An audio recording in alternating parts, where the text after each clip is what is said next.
wakati fulani nikawa nimefika kidato cha 4. Sasa unajua kuna kile kitu ambacho unakipenda lakini hujakianza rasmi. Yes. Yeah, kwa hiyo sasa nikaona nilivofika form 4 nafikiri ni Easter Conference, nafikiri ilikuwa mwezi wa 3 wa 4. Nikawa nimeenda Easter Conference moja ya hapo Kibo Secondary. Nikamkuta kijana mmoja ni mdogo lakini anafanya vizuri na anaimba sana.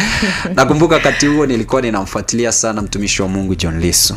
Yes, nilikuwa nampenda na vile anafanya. So wakati nikienda pale, wakati nilipokuwa pale nikawa ninamuona yule kijana ni mdogo lakini akawa anafanya vitu vikubwa. Nikasema kumbe inawezekana.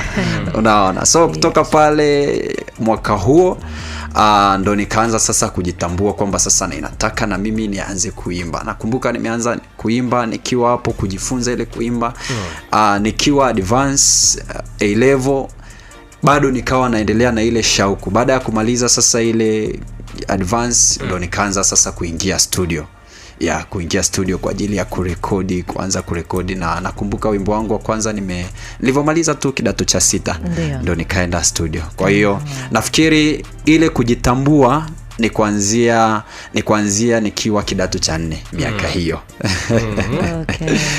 After hapo ndo baada ya kumaliza hiyo advance ndo mara ya kwanza kabisa naingia studio.